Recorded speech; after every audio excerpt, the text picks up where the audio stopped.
Bien, hermano, Dios le bendiga a todos. Mi nombre es Carlos Marte, para los que no me conocen. Aleluya. Vamos a estar hablando de un tema muy importante en esta noche y tiene que ver con la Biblia. ¿Cuántos tienen Biblia aquí? ¿Cuántos saben qué es la Biblia? La mayoría de ustedes saben la Biblia, saben qué es la Biblia y lo que contiene la Biblia. Amén. Si preguntamos, la mayoría diría, la Biblia es la palabra de Dios. Amén. Y no se equivocan si dicen que la Biblia es la palabra de Dios. Pero vamos a tocar algunos puntos porque a veces desconocemos algunos aspectos con relación a la Biblia. Y en esta hermosa noche y celebrando el mes de la Biblia, que es septiembre, y aquí en República Dominicana, que se celebraba ayer, el Día Internacional de la Biblia. Amén. Nacional, sí, porque es nacional, no internacional. Día Nacional de lo que es la Biblia. Aleluya. ¿Cuántos leyeron la Biblia hoy? No levante la mano. Quédese tranquilo ahí. Aleluya.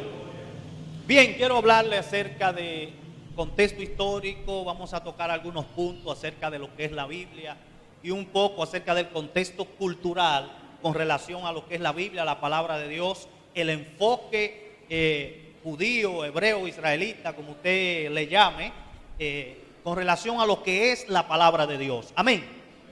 Mucha gente no valora lo que es la palabra de Dios, mucha gente a veces ni Biblia tiene, pero en el pensamiento hebreo, en el pensamiento judío, cuando hablamos de judío hablamos de la religión judía, esta gente son muy celosos con lo que es la palabra de Dios. Esta gente son extremadamente preocupados por leer, estudiar y escudriñar lo que es la Biblia, la palabra del Señor. Amén. Inmediatamente quiero iniciar. Vamos a empezar por hablar acerca de diferencia entre judíos, hebreos e israelitas. Quizá usted ha pensado que es la misma cosa. Amén. Judío, hebreo e israelita. Son tres palabras que muchas veces nosotros las relacionamos, pero en su sentido original son todas diferentes. Amén. Aleluya. Lo primero es que judíos son todos aquellos que practican la religión judía. ¿Estamos aquí? Es decir, que cuando usted escucha el término judío, se está refiriendo a los practicantes de la religión.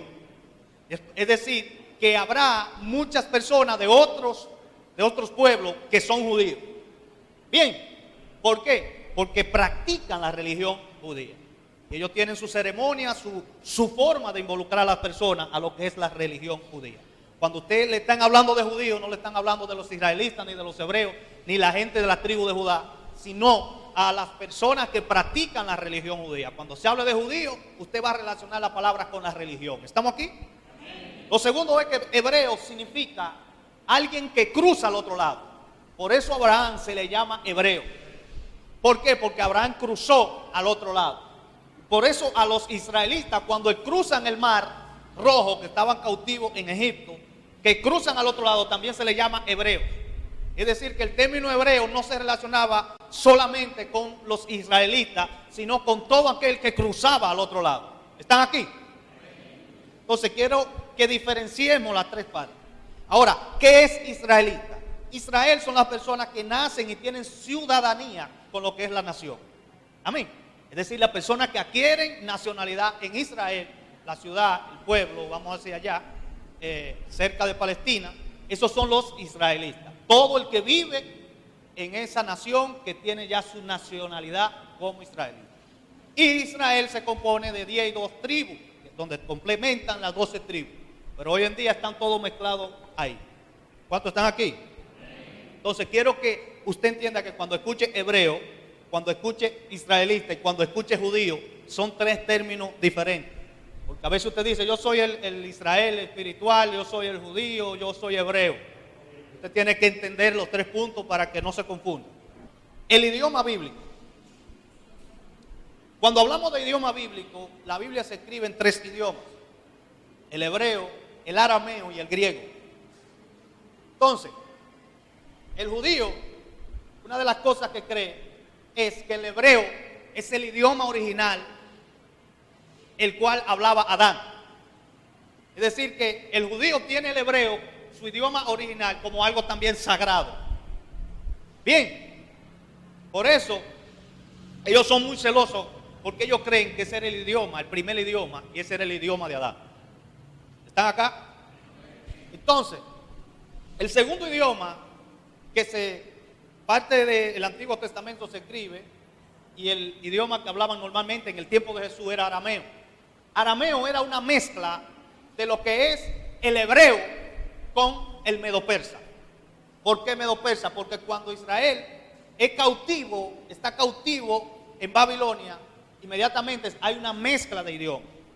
Y no fueron 2 días, sino años que ellos fueron cautivos. Entonces, ¿qué sucede cuando una nación es cautiva? Lo que sucede es que esa nación se involucra tanto en la nueva cultura que olvida su cultura original. ¿Usted sabía eso?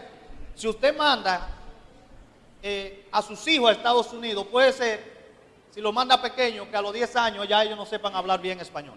Ya no le guste no le va a gustar ni la comida de República Dominicana, porque la nación lo va a culturalizar.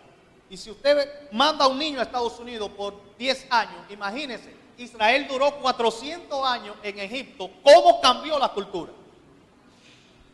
Es decir, que ya esas personas ni se acordaban de dónde venían, eran totalmente egipcios. Por eso los estudiosos dicen que para usted entender la Biblia, lo primero que tiene que entender es la cultura egipcia. Porque cuando sale el pueblo de Israel, no salió un pueblo cristiano, ni un pueblo hebreo, ni un pueblo israelita, como decimos, salió un pueblo totalmente egipcio. Amén.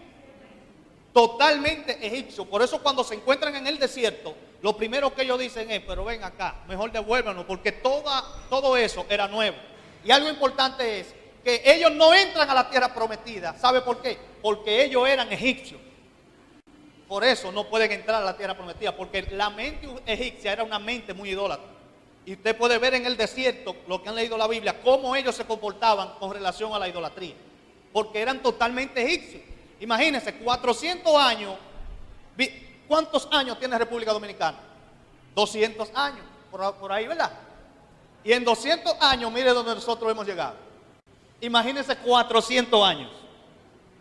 Es decir, usted piense nada más lo que se practicaba cuando usted nació y mire lo que se practicaba ahora. Usted piensa nada más lo que se comía cuando usted nació y mire lo que se come ahora. Imagínense de 500 años, 400 años, una nación en otro lugar. Bien, del 1800 que nosotros empezamos a desarrollarnos aquí, vamos a decir 200 años, donde se está desarrollando la nación. Todo lo que ha cambiado, imagínense cómo cambió el pueblo de Israel en todo ese tiempo. Ya no existía prácticamente la práctica que le enseñó Abraham, porque provienen de Abraham, Isaac y Jacob. Amén. Quiero dejarle eso claro para que entiendan que cuando usted lee la historia, cuando salen de Israel, eran todos con mentalidad egipcia. Por eso todo lo que Moisés desarrolla ya existía en Egipto. Y usted dirá, y es verdad, sí, en Egipto ya existían templos, existían tabernáculos y existía todo eso. El orden sacerdotal ya existía en Egipto. Todos los templos aún hoy en día tienen lugar santo, lugar santísimo y tienen atrio. Y solo los sacerdotes pueden entrar al lugar santísimo. Ya Moisés tenía el contenido de lo que era el tabernáculo, pero Dios les revela el diseño. Bien, la diferencia es que ellos lo que hacen, lo hacen para el Dios verdadero y los egipcios lo hacen. ¿Para qué? Para dioses ajenos. Pero todo eso ya existía en Egipto. Por eso la historia está ahí. Lugar santo, lugar santísimo. Y también los egipcios en sus templos tenían un arca. Y también el arca de los egipcios tenía querubines. Por eso es que cuando ellos cruzan, que Moisés está cantando, ¿qué es lo que hacen? Las mujeres empiezan ¿a qué? A danzar. ¿Pero por qué las mujeres danzan? Porque en Egipto, cuando adoraban a los dioses, las mujeres danzaban, pero danzaban a los dioses. No que le danzaban a los hombres, no. Ellas le danzaban, pero le danzaban ¿a quién? A los dioses. Por eso, por su cultura y su mentalidad, cuando ellos ven lo que se está haciendo, cantando y adorando a Dios, el pueblo, ellas danzan porque ellas entendían que estaban adorando con las danzas. Porque eso lo aprendieron ¿dónde? En 400 años en Egipto. ¿Están aquí? Y eso ellas lo hacían ¿para qué? Para adorar a Dios. Cuando usted ve una danzarina, lo que ellas hacen, deben hacerlo ¿para qué? Para adorar a Dios, al Dios verdadero. Bien, no es para montar un show, sino para adorar a Dios. Entonces, no sé si le di tiempo. Aquí usted puede ver 3 imágenes Ese es el idioma antiguo hebreo. El arameo, como dije, es una mezcla de medo-persa con hebreo. Y el griego, que es el idioma con el cual se escribe todo el Nuevo Testamento. El Nuevo Testamento se escribe en griego porque el griego era que predominaba en ese tiempo. ¿Están aquí? Solamente se cree que el libro de Mateo se escribió en arameo, pero todos los demás se escribieron en griego. Por eso cuando usted está predicando, está sacando un sermón, usted va a encontrar alguna palabra y dice, en griego significa tal cosa, porque el griego fue el idioma original en el cual se escribió. Entonces, el griego que se escribe es el griego koiné, no el griego actual, que es un griego moderno. Entonces, la koiné del Nuevo Testamento está llena de semitismo por el influjo de la lengua y mentalidad semítica de los autores. Es decir, que la traducción al griego está involucrada con la mentalidad de los autores. Por eso, a veces cuando usted lee la Biblia, usted tiene que buscar el contexto griego para que entienda cuál era la mentalidad, la idea de expresar, el pensamiento del autor. Porque cuando usted va a interpretar un texto, si usted lo busca en el castellano con tantas copias que tenemos o traducciones y actualizaciones, muchas veces pierde la esencia original. Por eso es importante entender a veces lo que es el contexto cultural o el contexto del idioma en el cual se escribió. Entonces, los judíos se referían a la Biblia, oiga, como las escrituras, cuya raíz es la misma utilizada para referirse a Corán. Los judíos, antes de llamársele Biblia, no le decían Biblia, sino escritura, lo repito. Asimismo, esa palabra viene como le llaman los árabes al Corán. Entonces, en el mundo antiguo se usaba para referirse a la escritura sagrada. La Biblia hebrea también se le llamaba escritura. Entonces, aquí usted está viendo una imagen que dice Tará, Neví, Ketubí. Son las tres divisiones de la Biblia hebrea, la cual componen la palabra Tanakh. La palabra Tanakh es el nombre que tiene la Biblia hebrea hoy en día. Cuando si usted un día le toca ir a Israel o tiene que consultar cualquier asunto en la Biblia hebrea, usted va a buscar la Biblia, la Tanakh. Amén. Que se compone del Tará, del Nevín y del Ketubí. Vamos a ver las divisiones ahora para que usted entienda un poco de eso. Entonces, el nombre Biblia viene de Biblión y se impuso debido a la influencia griega. Bien, Biblia viene de Biblión, de la palabra griega Biblión, y se puso por la influencia griega, que lo que decía era que la Biblia no podía llamarse Biblia solamente, o mejor dicho, llamarse escritura, sino porque era un conjunto de libros. No se le podía llamar escritura o un solo libro. Amén. Porque era un conjunto de libros, entonces ellos le cambiaron el término a Biblión, que de ahí que viene la palabra Biblia que nosotros hoy en día tenemos. Se cree que el primero en usar ese nombre fue Juan Crisóstomo, el término bíblico. Entonces, la cantidad de libros va a variar lo que son la Biblia, dependiendo quién lo determine. Por eso usted ve que la Biblia católica tiene libros, 73 libros, más la de nosotros tiene ¿cuánto? 66. ¿Por qué? Porque nosotros, los pentecostales o protestantes, nos basamos en el canon hebreo, más los católicos agregaron esos libros que se le llama apócrifos. Amén. Apócrifo es que no fueron aceptados en el canon como inspiración divina. Amén. Porque la Biblia, los libros se desarrollaban para incluir en el canon, tenían que estudiarse a ver si eran realmente inspiración divina. Por eso hay no 7 apócrifos, hay, vamos a decir, no voy a decir 100, pero hay muchísimos apócrifos más. Usted lo encuentra en Google, lo encuentra en internet, muchísimos apócrifos que contienen parte de la historia, son libros importantes, pero tienen algunas partes que los que formaron el canon dedujeron que no eran inspirados.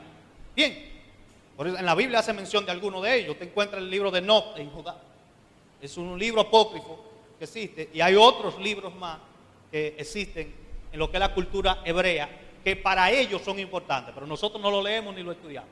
Es decir, usted debería estudiar los libros apócrifos de la Biblia católica porque traen un contexto histórico. Por ejemplo, los 400 años de silencio profético, ahí se encuentra la tribu de Macabeo y eso es historia.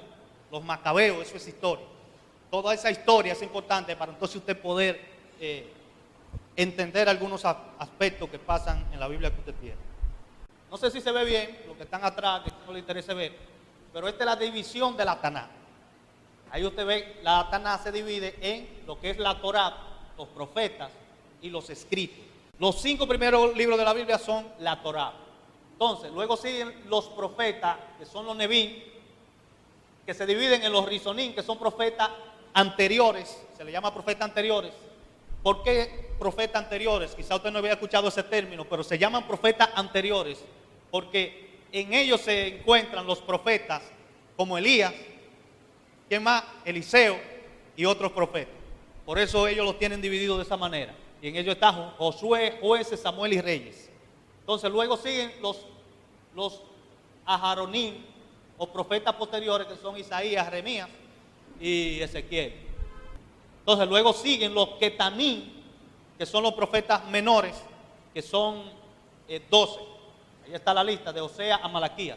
Y luego siguen los Ketubim, que son los escritos donde se encuentran parte de la poesía hebrea, porque los hebreos eran muy poetas. Entonces, ahí se encuentran desde los salmos a la crónica, los escritos. Esa es la división que ellos le hacen a lo que es la Taná, Biblia hebrea, que compone la Torá, los profetas, los libros poéticos e históricos, como le decía. La división del Antiguo Testamento con el Nuevo Testamento, que en realidad no se llama así, el primero en utilizar el término para dividirlo es Pablo, pero Pablo utiliza el antiguo pacto, le llama pacto, amén. Muchos entonces luego de ahí, nuevo pacto, refiriéndose a Cristo, y antiguo pacto, refiriéndose a todo lo que era la Taná, profeta, Torá y escrito, amén. Pero no existía. Cuando los apóstoles hablan de lo que es la escritura, los apóstoles no se están refiriendo a la Biblia que usted tiene, se están refiriendo a la Taná, porque la Biblia que usted tiene todavía no había sido escrita. Cuando ellos dicen toda la escritura es inspirada por Dios, no se está refiriendo a ninguno de los evangelios, ni a los hechos, ni a las epístolas. Se están refiriendo a la Tanakh, a la Biblia hebrea. ¿Estamos claros? Entonces, el primero en utilizar la expresión antiguo pacto fue Pablo, 2 Corintios 3:14. Usted lo encuentra tomada probablemente de Éxodo 4:7. Y luego ese término pasó a designar lo que es las escrituras, tanto pacto como alianza, como Nuevo Testamento. Entonces, hay algo aquí que quiero leer. En la antigüedad los libros no eran los que nosotros conocemos hoy, con el nombre del autor, título, índice, prólogo, división de capítulos, fecha y edición. Eran simplemente textos escritos en corrido y no tenían ningún tipo de división. Amén. Es decir, que la Biblia era todo escrito en corrido, no había separación de ningún tipo. Y eso se hizo luego para que se pudiera entender y comprender mejor. Entonces, en la antigüedad,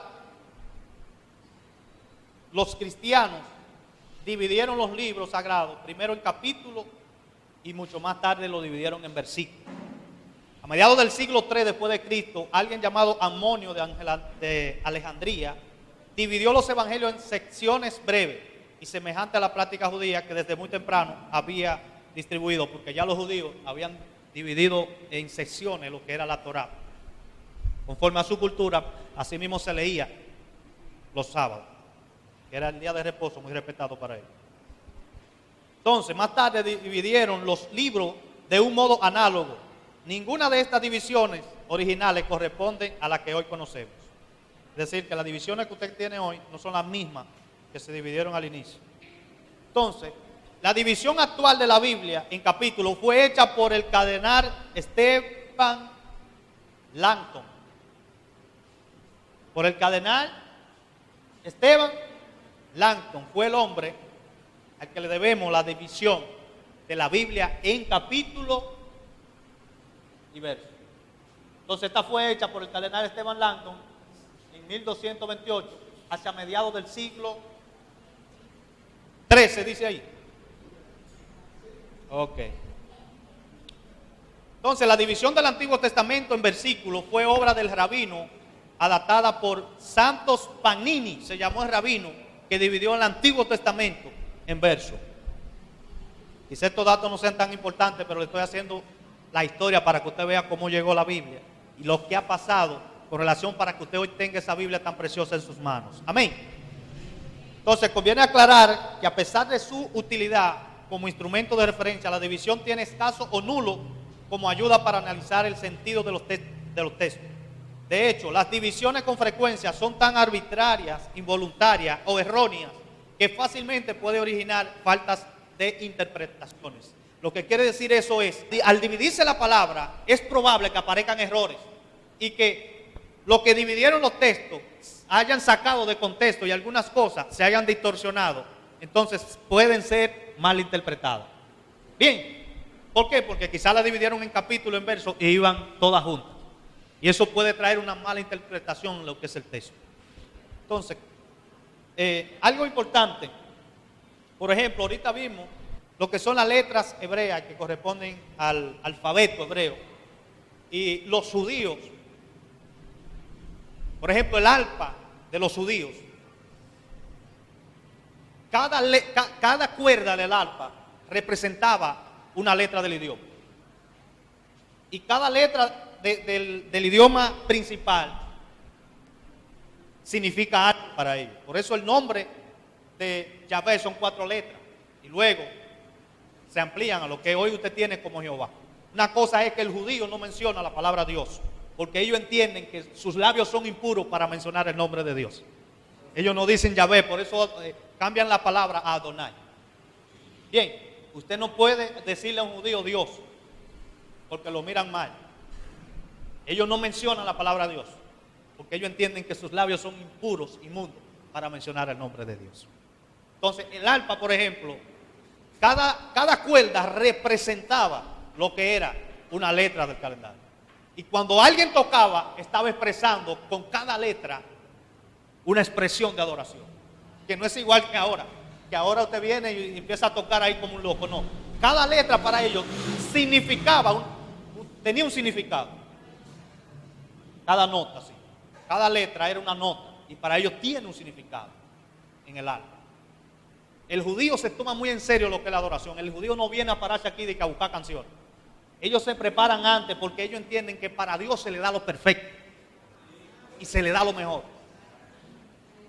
Bien, algo que usted tiene que entender es que los judíos copiaban, eran copistas porque no existía imprenta. Y un judío para copiar a veces se llevaba años. Los escribas eran aquellos que copiaban los textos a copias, se hacían en papiro. Y solamente trabajaban 3 horas al día. ¿Y sabe por qué? Porque si cometían un error, tenían que empezar de nuevo. Porque no se podía cometer un error para usted copiar la palabra de Dios. Pero ese papiro, ese rollo no se podía botar. Por eso en la sinagoga lo enterraban en la misma sinagoga o lo ponían atrás. Porque no se puede botar, tirar lo que es la palabra de Dios. Si usted va a la iglesia, a la casa de mucha gente, usted encuentra la Biblia tirada. Por eso es que la gente, los pentecostales, los evangélicos, no valoramos lo que es la palabra de Dios. Pero ellos sí valoran lo que es la palabra de Dios. Por eso es que usted no puede comprar una Biblia barata. Yo lo he aprendido con este estudio. Usted tiene que comprar una Biblia cara, que cueste 5,000 o 6,000 pesos, para que la cuide. Si usted ve la Biblia aquí la tiran, por donde quiera usted encuentra una. Y si usted le regala una Biblia a su hijo, regálele una Biblia cara, para que él sepa que eso costó y que eso vale. Bien, entonces la gente no quiere invertir en el conocimiento. Sin embargo, una Biblia hebrea son carísimas. Y para usted comprar un rollo, yo creo que un rollo vale como $50,000. Y hay gente que lo compra. Tienen la Torá en rollos. Amén. El amor a la palabra de Dios. Escuche bien.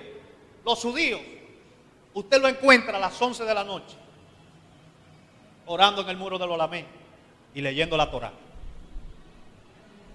Hoy en día usted encuentra a los jóvenes que chateando. No leen la Biblia. Más el joven judío es lector. y a las 11 de la noche usted encuentra un grupo de jóvenes judíos orando en el muro de los lamentos y leyendo la Torah. ¿Qué es el Shema? El Shema es una plegaria que usan en Israel, que desde que se levantan, lo primero que ellos dicen es el Shema. ¿Y qué es el Shema? Oye Israel, Adonai es nuestro Dios, Adonai es uno. Cuando siempre que se paraban en la sinagoga a leer los rollos, ¿sabe lo que leían? Lo que pronunciaban. Es obligatorio pronunciar el Shema. Cada vez que un judío se levanta, se postra y clama el Shema. Oye, oh Israel, Adonai es nuestro Dios, Adonai uno es. Porque los judíos nunca han creído que Dios es tres. Siempre creen que Dios es uno. Amén. Entonces, la otra parte del Shema es la que dice: amará a Adonai tu Dios con todo tu corazón, con toda tu alma, con toda tu fuerza. Y estas palabras que yo te ordeno hoy estarán sobre tu corazón, las enseñarás a todos tus hijos y hablarán de ellas al estar sentado en tu casa y al andar por el camino, al acostarte y al levantarte. Las atarás como señal sobre tu mano y serán por recordatorio entre tus ojos. Las escribirás sobre las jamas de tu casa y en tus portones. Ahorita vamos a ver varios objetos, cómo ellos se escriben textos de la Torah en sus brazos, en su frente, y la tienen al frente de su casa. Bien, entonces, el Shema es esa oración que el judío hace todos los días, y la hace 3 veces al día. Cuando ora en la mañana, cuando ora en la tarde y cuando ora en la noche, él siempre pronuncia lo que es la Shema. Entonces, la otra palabra es lamá. Lamá tiene que ver con conocimiento. Aprender. Los judíos repiten mucho la Biblia porque para ellos repetir la palabra de Dios es adorar a Dios. Por eso es que un judío se sabe la Torah completa. La Torah son los primeros 5 libros y eso la saben verso por verso, porque ellos no leen la Biblia como nosotros. Ellos se saben la Torah verso por verso. Es decir, oiga cómo es que cómo que le enseñan los padres. Usted puede repetir conmigo: en el principio creó Dios los cielos y la tierra. Repítalo. ¿Qué sigue? Y la tierra estaba ¿qué? Desordenada y vacía. Entonces, así mismo ellos la iban pronunciando hasta terminar un libro. Hasta que se la aprendían capítulo y verso por verso. El judío se sabe la Torah completa, porque se le enseñan desde niño. Porque ellos dicen que repetir la palabra de Dios es una forma de adorar a Dios. Cuando usted repite la palabra de Dios es una forma de adorarlo. Amén. Entonces eso hace que usted se aprenda lo que es la palabra de Dios. La otra palabra es el chamar. Chamar significa guardar, atesorar y enterrar. ¿Cuántos han escuchado el versículo que habla de que usted debe guardar la palabra de Dios? Pero para un judío, chamar no es solamente guardar como nosotros guardar algo aquí. Para un judío, guardar es más que echarse algo en un bolsillo. Para un judío, guardar es enterrar. Por eso cuando ellos guardan la palabra, ellos la entierran en su corazón y la aprecian como ¿qué? Como un tesoro. Y lo que Dios quiere decirte es que tú debes atesorar la palabra y enterrarla dentro de tu corazón para que jamás salga. Es un mandato de Dios que ellos tienen que educar obligatoriamente a sus hijos, enseñarles la Torah. El Shema es Deuteronomio 6, 4 al 9. Esos son los versos que se leen en el Shema. La Beaía es en Deuteronomio 11, 3, 32. El Kadesh en Éxodo 13, 1 y el Yaía en Éxodo 13, 1. ¿Qué son esos? Son los tefilín, que consisten en 2 pequeñas cajas de cuero que los judíos, una se la amarran en el brazo del lado izquierdo y otra se la amarran en la frente. Usted puede ver un ejemplo ahí, ¿verdad? Míralo ahí. Esa cajita tiene 4 versículos de la Torah. Y esa cajita que usted ve tiene 4 versículos de la Torah. Y eso que usted ve ahí es una correa de cuero que también tiene los versos. Ese es un judío. Bien. ¿Y qué versículos están ahí? Lo que yo le mencioné. El Shema, que ya lo leí, la Beaía, el Kadesh y el Beay. ¿Están aquí? Entonces, eso es lo que ellos ponen en la puerta, que se llama mesusa. En la mesusa se encuentran 2 versos. Entonces, cuando usted va a los hoteles en Israel, a una casa judía, usted va a encontrar la mesusa en la puerta. Y cuando un judío llega a esa casa, toca la mesusa. Y esa casa lo que le está diciendo, aquí se vive la ley de Dios. Entonces usted va a encontrar eso. Eso es una mesusa. Esa es una. Eso está como en un hotel. Los hoteles también. Ese es otro ejemplo y ese es otro. Y contienen 2 versos de la Torá. El Shema, oh Israel, es uno de ellos. Jehová es Dios, Jehová es uno. ¿Cuántos están aquí? Aleluya. Porque los judíos tienen muy en serio lo que es la palabra de Dios. No es como nosotros, que no le damos valor, pero ellos sí le dan valor. Ahora, ellos la tienen escrita y valoran mucho sus escritos, pero nosotros como iglesia, dice la Biblia, que la debemos tener en nuestros corazones. Es decir, que todos los días tú debes revisar tu corazón a ver si está lleno de lo que es la palabra de Dios. ¿De qué está lleno tu corazón? De la palabra de Dios. Ellos repiten mucho la palabra porque tener la palabra de Dios siempre en tu mente te da fortaleza y te ayuda a no dejar que entren otras cosas. Por eso es importante de que el pueblo de Dios estudie la palabra, porque en la palabra de Dios se encuentra todo. Amén. Los flecos, los judíos usan flecos en el manto, y esos flecos son un mandato de Dios que se le da, que también representan para recordar lo que es la palabra, la Torá, la ley. El problema de los fariseos, ¿cuál era? Que ellos se ponían los flecos más largos que los demás, porque querían impresionar que ellos eran los mejores y que eran superiores a los demás. Y ese era el problema de ellos con Jesús. Entonces, los judíos escriben en una piel de cuero 4 versos. Son los tefilín, que ya usted lo vio ahí, el Shema. Y oiga, uno de los versos que ellos escriben, el primero es el Shema, que proclama la unidad de Dios. El Shema lo que proclama la unidad de Dios. El Beaya lo que expresa es la promesa de Dios de que nos recompensará si seguimos observando los preceptos de la ley, de la Torá. Y nos advierte de la retribución al obedecer. Ese es el otro verso. Y el Kadesh lo que hace es el deber del pueblo judío de recordar siempre, escuche bien, la redención de la servidumbre egipcia. Es decir, que ellos recuerdan en su puerta de dónde Dios los sacó, de Egipto, de su servidumbre. Usted todos los días debe recordar de dónde Dios los sacó, de Egipto. Amén. Usted debe hacer memoria, debe tener un verso escrito en su corazón para que sepa todo lo que Dios ha hecho por usted y recuerde de dónde Dios los sacó. ¿Están aquí?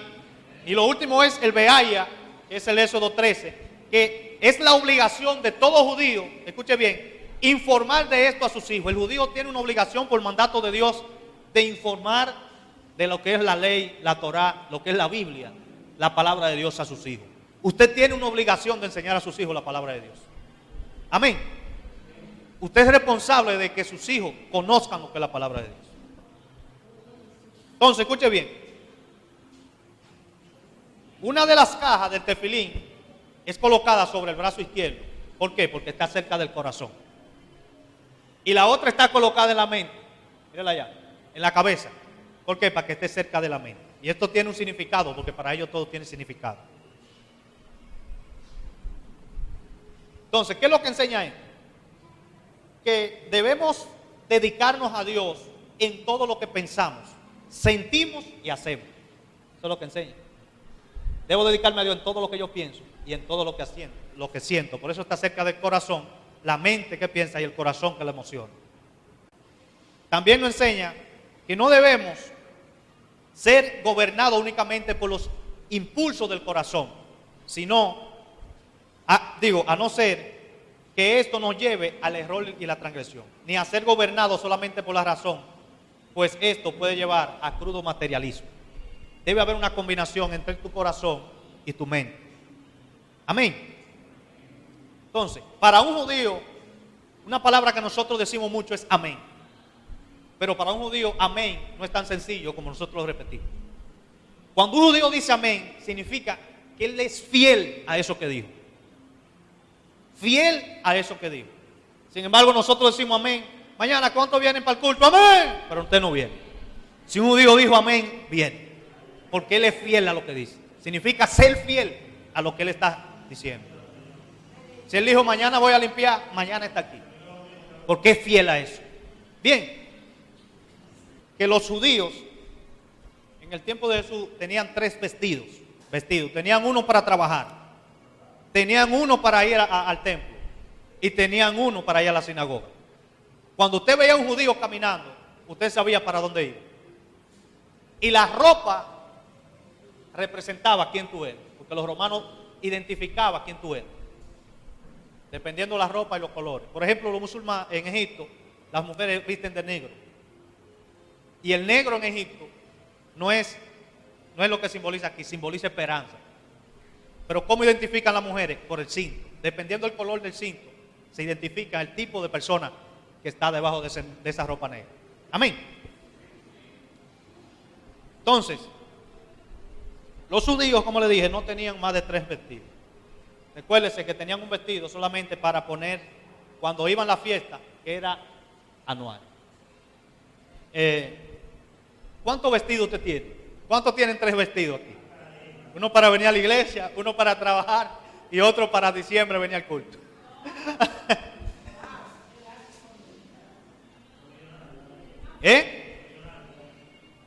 Escuche bien. La sinagoga judía tenía lo que era algo que se llama la cátedra de Moisés. La cátedra de Moisés, cuando usted escucha la cátedra de Moisés en la Biblia, era una silla que ponían en la sinagoga donde se sentaba el maestro a educar. Porque cuando se sentaba un maestro en la sinagoga, no tenía tiempo para terminar. El maestro se sentaba, por eso Jesús le dice, en la cátedra de Moisés se sientan, porque en la sinagoga solamente había una silla, donde se sentaba el que iba a hablar de la palabra de Dios. Y en la silla, ahí estaban los rollos. Algo impresionante, un dato curioso, es que cuando un rollo entraba a una sinagoga, jamás salía. Permanecía ahí. Bien, y siempre que un judío iba a expresar la palabra, empezaba con el Shema, la Torá, con el Shema, ¿verdad? Y Jesús, por eso Jesús tiene problemas, porque cuando Jesús va a leer la Biblia, él empieza con los profetas. Entonces ahí mismo violó un precepto que ellos tenían, que siempre se empieza, ¿con qué? Con la Shema. Y ahí mismo empezó Jesús a romperle los paradigmas. Jesús cogió el profeta. Y la ley estaba arriba en los rollos y los profetas estaban abajo. Tú tenías primero siempre, cuando tú entras en la sinagoga judía, que leer la ley primero, la Torá, el Shema. Y luego de ahí entonces tú podías participar con los profetas. Pero Jesús lo hizo al revés. Jesús bajó y tomó entonces el profeta. Y ahí mismo creó problemas. Amén. Curiosamente esos datos son importantes para que usted entienda lo que es el contexto cultural en lo que es esa paz. Entonces, los judíos solamente tenían, ¿por qué? ¿De dónde viene la sinagoga? Porque ellos estaban en Babilonia cautivos. Cuando los judíos están cautivos, se encuentran lejos del templo. Y para ellos el templo es donde está la presencia de Dios, donde Dios está. Quizás para nosotros ya Dios está dentro de nosotros, pero ellos sí valoran el templo. Y cuando ellos estaban lejos, al estar cautivos, entonces crearon la sinagoga donde adoraban a Dios y leían la palabra. Y podían memorizar. Bien. Eso, algo interesante es que cuando los judíos son tan culturalizados que hasta el idioma se olvidado. Por eso que cuando usted va a Nehemías 8, usted encuentra que se está leyendo la ley, ¿verdad? Lo que había sido escrito. Y mientras están leyendo la ley, ¿qué sucede? Hay intérpretes. ¿Por qué? Porque ya el pueblo que había crecido en Babilonia, que tenía otro idioma, el arameo, tenía una mezcla y no entendía el hebreo original. Por eso hay que traducirle la Torá. Y entonces en Nehemías 8 te encuentras que dice que le hacían entender lo que estaban leyendo. Es decir, que estaban interpretando lo que estaba ya escrito en hebreo, porque ya no entendían hebreo. Bien, ven el poder de la culturalización o de la cultura. Todo eso lo hizo la cultura. Por eso que usted va a encontrar muchas historias que debe entenderlas culturalmente. Algo interesante es que la sinagoga, las mujeres y los hombres siempre están divididos. Y algo también interesante es que si esto fuera una sinagoga, aquí no pudiera haber una casa más alta que esta. Porque la casa de Dios debe estar más alta que esta. Tú no puedes estar por encima de lo que es la casa de Dios para los judíos. Cuando usted va a un sector judío, la sinagoga es lo más alto. Y la mujer y los hombres se sientan divididos. ¿Por qué? Porque cuando usted llega a la casa de Dios, solamente a estar con Dios, no a conversar. Por eso cuando usted escucha a Pablo, usted escucha que las mujeres callen en la congregación, porque hay dos formas, habían dos tipos de sinagogas. Estaba una sinagoga que estaba así como nosotros, las mujeres de este lado, los hombres de este lado. Pero también hay una que estaban aquí y las mujeres estaban arriba y ellos abajo. Entonces ellas querían siempre preguntarle a sus esposos. Y entonces empezaban a hacer ruido en la congregación. Por eso le dice, calle a la mujer en la congregación y pregunta a su esposo. Bien, todo eso tiene que ver con la cultura. Usted ve lo importante para entender a veces los textos. No es que las mujeres no pueden hablar en la congregación como ahora. Si no, imagínense, tantas mujeres predicadoras que hay aquí que se le malinterpretar ese texto. Gracias a Dios por las buenas interpretaciones, porque hay iglesias que las mujeres no participan todavía de eso, porque tienen ese texto malinterpretado. ¿Usted sabía eso? La cátedra de Moisés. Ahora mismo este púlpito es la cátedra de Moisés. Es decir, cuando un maestro se sentaba a hablar de la palabra de Dios, estaba dándole cátedra a todos los que estaban escuchando. Bien, algo interesante es que los judíos, cuando un maestro está enseñando, nadie lo puede interrumpir. Usted tiene que escuchar solamente. Otra cosa importante es que hay tres tipos de rab. Da rab, rabí y rabino. Son diferentes los tres. El rab solamente puede educar. Bien, el rabí tenía la facultad de educar, pero también de predicar. Pero el rabino era aquel que podía interpretar lo que era la profundidad de Dios. Y así mismo iban en escala. Jesús era rabino. Bien, por eso se le llama rabino, porque Jesús era un rabino. Datos curiosos, vamos a los datos curiosos. ¿Quién escribió la Biblia? La Biblia fue escrita por más de 40 autores. Amén, por inspiración divina. Bien, pero la Biblia no se puede sacar el factor humano. La Biblia está inspiración divino-humana. No es solamente un dictado de Dios. El único dictado de Dios son los 10 mandamientos. Bien. Entonces, dato curioso. ¿Sabía usted que una 10ª parte de la Biblia está escrita en forma de canciones? Por eso que cuando usted se va a los salmos en su mayoría son lamentaciones. Y son lloros y son lágrimas. Porque están escritos cuando estaban pasando momentos difíciles. Son canciones de tristeza y lamentación. ¿Qué autor contribuyó más libro al Antiguo Testamento? ¿Qué autor? Moisés.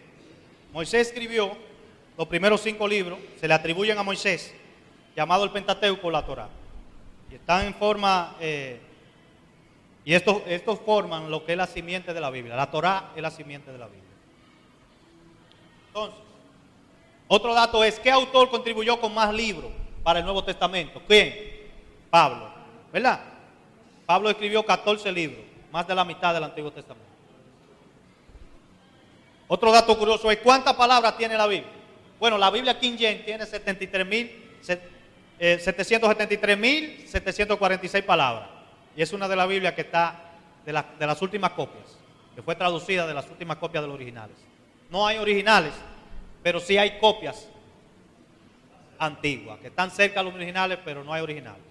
Las últimas copias que se encontraron en Qumran dejan decir que todo lo que está escrito es realmente así porque tienen similitud todos. Dato curioso, ¿cuántos versículos tiene la Biblia? La Biblia posee 31.102 versículos. ¿Cuándo se canonizó la Biblia? El Nuevo Testamento entero, como nosotros lo conocemos hoy, se canonizó antes del año 375 después de Cristo. El Antiguo Testamento se había canonizado ya, que ya cuando Cristo estaba, ya estaba canonizado. Amén.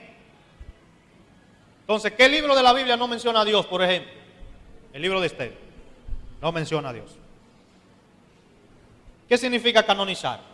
Canonizar, o canon, se deriva de la palabra griega canon, que significa vara de medir.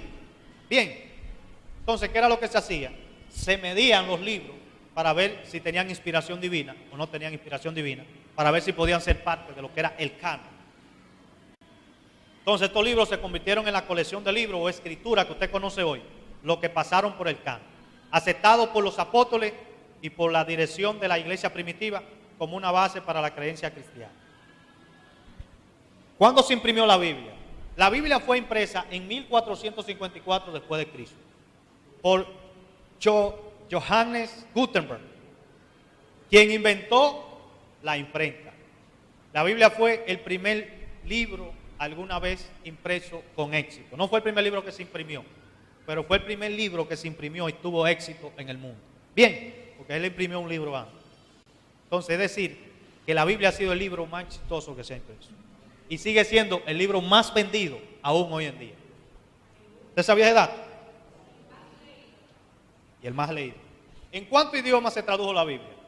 La Biblia Santa se ha traducido a más de 2018 idiomas, con traducciones parciales innumerables y traducciones en audio para los idiomas no escritos. Hay Biblia ya, yo creo, hasta para personas ciegas. ¿Qué es la Biblia para usted? ¿Qué es la Biblia? ¿La Biblia qué es? La Biblia es la palabra de Dios inspirada. Y los hebreos, los judíos, la tienen hasta en sus manos. Se la amarran, porque hay un mandato que dice que se la amarran, para pensar en ella. Para el día entero estar pensando en lo que es la palabra de Dios. Porque para ellos eso es sagrado. La Torá para ellos es sagrado. ¿Usted sabía eso? La palabra de Dios es sagrada. Así mismo debe ser la palabra de Dios para usted, algo sagrado. Bien, entonces, hoy en día nosotros le damos poco valor a lo que es la Biblia. Es decir, hay muchos de ustedes que están aquí, y yo estoy dando datos muy importantes, están aburridos. Porque mayormente el pueblo no se le enseña a lo que es valorar el conocimiento con relación a la palabra del Eterno. Sin embargo, estamos más centrados en cantar, en emocionarnos e irnos a la casa, que en meditar, profundizar en lo que es la palabra del Eterno. Bien, si aquí estuviera un evangelista invitado hoy, esto estuviera full. Full. Sin embargo, los judíos aman lo que es la enseñanza. Cuando se para un maestro, se llena. ¿Usted vio a Jesús? La multitud de que lo seguía era porque Jesús tenía algo diferente. Jesús era un rabí, era un maestro. Jesús desde los 12 años ya estaba en la sinagoga, estaba aprendiendo, estaba escudriñando. Los jóvenes de hoy no les gusta estudiar la palabra de Dios. Si usted le deja una tarea de la Biblia, a ellos no les gusta, no la buscan. Son pocos jóvenes que están apasionados por la palabra de Dios. Más los judíos, como le dije ahorita, a las 11 de la noche usted lo encuentra en el muro de los lamentos, leyendo la palabra de Dios y educando. Y usted ve un judío, cuando me dicen los que han ido a Israel, que cuando usted ve los jóvenes judíos, usted siempre lo ve con un libro en la mano. Mas hoy en día, la gente no está valorando la palabra. La tenemos en los celulares y no la leemos. La tenemos físicamente y no la leemos. Hay gente aquí que tiene días, meses, que su Biblia está guardada y no la lee. Finalizando esta conferencia acerca de lo que es la Biblia, cada año se celebra un mes de la Biblia. Usted debe educarse con relación a la Biblia. La Biblia es un contexto histórico. Para usted entender la Biblia, tiene que entender el contexto histórico y cultural en el cual se escribió la Biblia. Recuérdese, como le dije ahorita, para usted entender casi el Antiguo Testamento, tiene que entender la cultura egipcia, tiene que entender la cultura griega, porque son los idiomas que se escribieron mayormente el Nuevo Testamento y el Antiguo Testamento en hebreo, pero había una cultura totalmente para que usted entienda cómo actuaban ellos, por qué actuaban y las cosas que se hacen ahí, de dónde provenían. Amén. Amén. Para que así podamos tener ¿qué? Una mejor interpretación. Interpretación. Los salmos, David es el mayor salmista, pero luego que David entra a rey, ya no tiene tiempo para escribir salmos. Entonces, ¿qué hace? Se lo entrega a la familia de Coré. Entonces ellos se convierten en los salmistas. Digo, sí, en los salmistas. Por eso usted va a encontrar los salmos de David y los salmos de los salmistas. Pero cada salmo era una lamentación. Cuando David se paraba, él estaba viendo un ciervo cuando iba para las aguas. Entonces ahí escribe un salmo. Así como el ciervo brama por la corriente de las aguas, así clama por ti, alma mía. Todo eso era una representación de lo que él vivía. Amén. Por ejemplo, lámpara a mi pie es tu palabra, representando los caminantes en la noche con las lámparas. Amén. Todo eso tiene un contexto cultural que nosotros debemos estudiarlo, porque la Biblia no se estudia solamente con la Biblia.